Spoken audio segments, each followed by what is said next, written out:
Bonsoir Jean-Michel Blanquer. Bonsoir Sonia Mabrouk. Aucune taxe ne mérite de mettre en danger l'unité de notre nation, a dit le Premier ministre. Dans de telles conditions, pourquoi prenez-vous le risque de suspendre au lieu d'annuler une fois pour toutes ces mesures fiscales ? Je pense que c'est une phrase très juste. Dans des circonstances comme celle-ci, on doit toujours avoir d'abord en tête notre pays, tout simplement.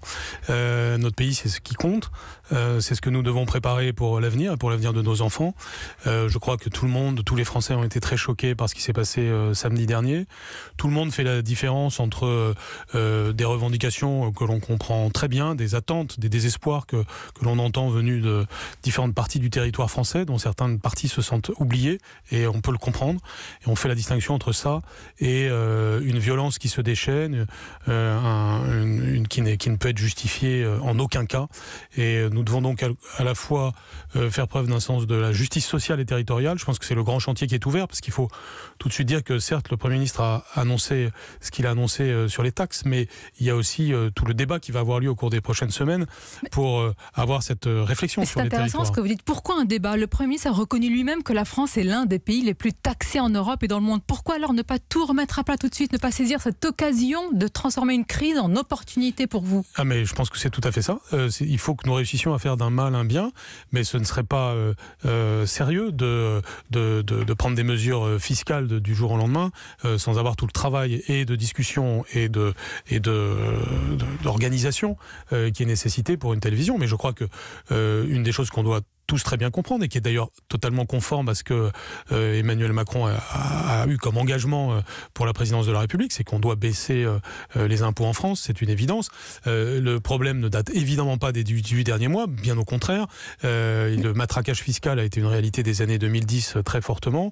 Il a fait monter une exaspération. C'est ce gouvernement, au moment où il est justement en train de commencer à mener des réformes structurelles, qui en quelque sorte paye la facture de cette exaspération. Il y a quelque chose de frappant. Vous le savez, il faut attendre des mois pour des mesures. Pourquoi par exemple exclure une indexation des pensions de retraite ? Pourquoi fermer le débat sur les salaires ? Pourquoi ne pas envisager même sur le SMIC quelque chose, même avec des conditions, un geste ? Le débat n'est fermé sur aucun des points que vous venez de dire. Des gestes sont sur faits. Le SMIC, un certain nombre de les pensions de retraite. Je vous rappelle que les salaires ont augmenté en ce mois d'octobre, et nous sommes maintenant en décembre, donc les Français le voient déjà depuis 2 fiches de paye. Ils n'ont pas l'air de beaucoup le avec voir. Avec une baisse des cotisation sociales. Malheureusement. Les indices sur le pouvoir d'achat, je sais bien que tout le monde ne le perçoit pas de cette façon-là individuellement, et je le conçois parfaitement, mais certains le perçoivent. Et d'ailleurs, tout le monde n'est pas dans la rue.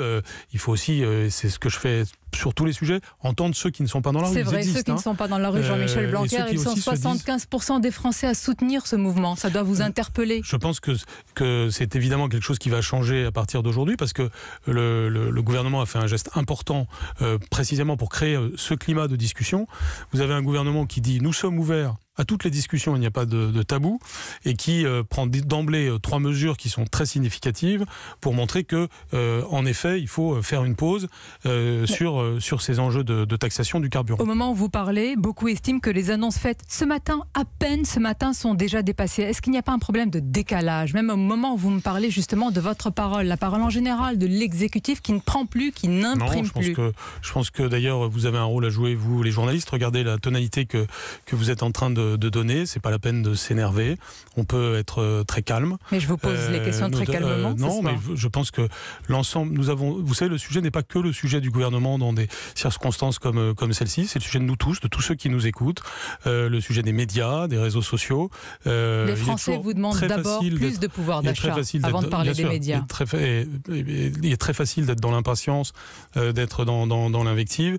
Il est beaucoup plus difficile dans un pays, dans la situation dans laquelle on l'a trouvé il y a 18 mois, de réussir à non seulement rétablir l'économie, ce qui a commencé, mais en plus rétablir des formes de distribution qui permettent de donner un sentiment de justice. Si vous prenez le sujet qui est l'un des sujets les plus importants au cœur du mouvement, c'est-à-dire ce qu'on peut appeler l'injustice territoriale, le fait qu'en milieu rural, les services publics ont trop disparu au cours dans le passé. Ce passé est un passé malheureusement qui remonte à de nombreuses années. Mais est-ce que c'est une circonstance qui est atténuante ? Vous ne cessez de répéter, regardez l'héritage. Est-ce que c'est vraiment regarder ce qui s'est passé pour pouvoir être consolé aujourd'hui ? Je n'ai absolument pas parlé que de l'héritage. Nous parlons, d'abord, je peux vous parler des toutes les mesures qui ont été prises depuis 18 mois, comme celle de la suppression des cotisations sociales, mais je peux vous parler de la prime d'activité. Mais c'est là où il y a un décalage, pardonnez-moi Jean-Michel Blanquer. On le sait, il y a cette action, mais les Français vous disent non, enfin certains d'ailleurs, ceux qui sont dans la rue ou qui soutiennent, ce n'est pas assez. Moi je veux voir mon porte-monnaie davantage aujourd'hui être rempli et pas toujours... Encore une fois, c'est un débat de plusieurs semaines qui va s'engager. Les enjeux d'exaspération ne sont pas des enjeux qui sont liés à des mesures récentes qui ont été prises, mais à une accumulation de problèmes que les Français connaissent depuis des années. Si on veut être sérieux, si on ne veut pas être dans la démagogie, il faut évidemment qu'un travail constructif se réalise, et c'est justement ce que le Premier ministre a annoncé tout à l'heure. Restons sérieux parce qu'il y a une crainte. Sur le sujet, oui. Il y a une crainte, pardonnez-moi, c'est important, je voudrais insister sur ce sujet, votre parole est importante. Il y a une crainte d'une addition des violences. On a vu que certains lycées sont perturbés, bloqués il y a des heures aux abords de certains établissements, des interpellations également. Est-ce qu'aujourd'hui, le ministre de l'Éducation nationale que vous êtes a une crainte réelle d'une contagion des gilets jeunes, certains le disent ainsi, avec les gilets jaunes ? Bien, le risque existe évidemment, simplement le mouvement actuel a des caractéristiques très différentes de tout ce qu'on a connu par le passé. Bon, d'abord pour l'instant c'est minoritaire, c'est environ 200 lycées bloqués sur les 4000 que compte la France, donc ça fait à peu près 5%, mais surtout au-delà de ce chiffre, c'est la nature de ce qui se passe, c'est-à-dire d'abord c'est très souvent des personnes extérieures au lycée qui jouent un rôle pour créer les premiers troubles, et ensuite il y a une violence extrême qui s'est produite aujourd'hui. Christophe Castaner hier a dit que samedi il y avait une volonté de tuer des forces de l'ordre. Quand vous dites violence extrême, ça veut dire quoi ? La société est traversée par des pulsions de violence, et c'est donc mon rôle, et comme le rôle de l'ensemble du gouvernement. Y compris chez les lycéens et étudiants. Pardonnez-moi de vous le dire, c'est aussi le vôtre et de l'ensemble de ceux qui nous écoutent, d'abord, je vais vous le dire, de parler calmement, d'apporter de la sérénité dans tout cela et d'avoir un discours de responsabilité. Par exemple, je dis à tous ceux qui nous écoutent, si vous êtes peut-être parents de lycéens, vous connaissez des lycéens dans votre famille, dans votre entourage, Monsieur le ministre, ce qui est en train de se passer n'est pas... calme quand on n'arrive pas à joindre les deux bouts, quand on n'arrive pas justement à aller jusqu'à la fin du mois. Mais voyez, est-ce que la colère n'est pas légitime ? J'essaye de dérouler un raisonnement rationnel, raisonnable et calme. Et vous m'interrompez simplement pour me dire à chaque fois la même chose. En gros, c'est qu'est-ce que vous faites tout de suite pour augmenter... Vous me répondez la même chose. Non, je vous réponds pas la même chose. Je suis en train de vous dire... Non, j'étais en train de dire tout à fait autre chose que ce que je vous ai dit avant. Je vous dis que... je dis à tous ceux qui nous écoutent, vous connaissez des lycéens, vous avez dans votre entourage des lycéens ou des parents de lycéens.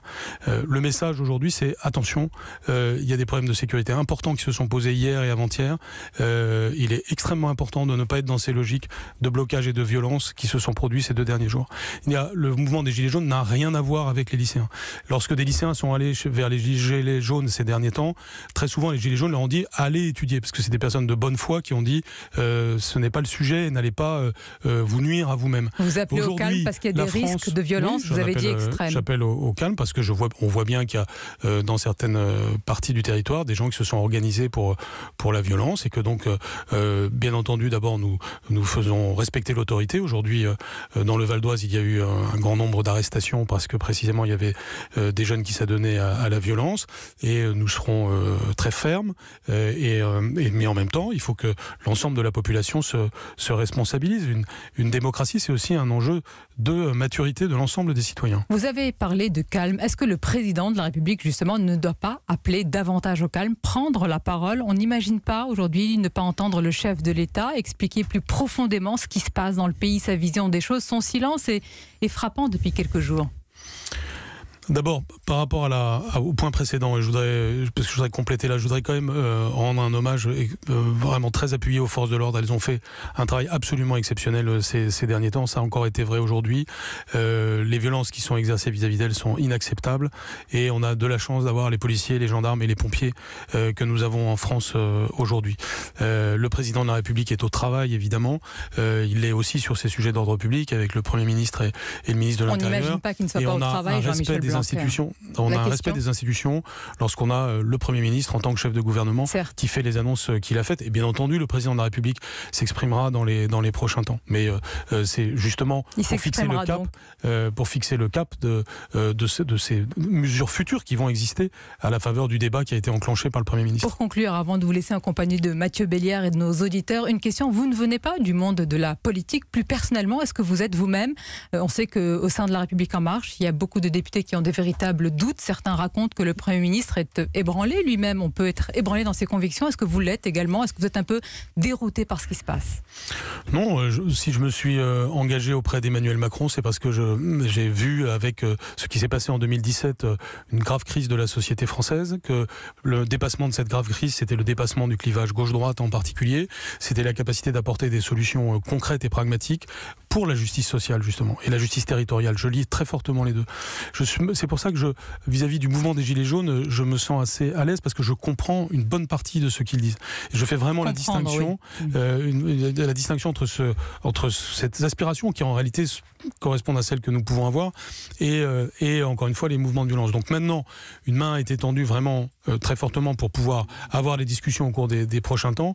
Donc aujourd'hui, non, je me sens au contraire en situation de devoir être utile pour la République en contribuant à ce débat serein dont nous avons besoin. Si on veut vraiment avancer, la France ne doit pas se tirer une balle dans le pied par des troupes qui sont en train d'abîmer notre économie au moment où il y avait toute une série d'indices de très bons rebonds. Et donc c'est très important d'être dans ce rôle. Sérénité et calme, vous l'avez répété à plusieurs reprises. Vous allez entendre si les auditeurs vont vous interpeller avec le même calme. Justement, certains ressentent très fortement cette injustice sociale. Merci d'avoir été notre invité ce soir. Merci à vous.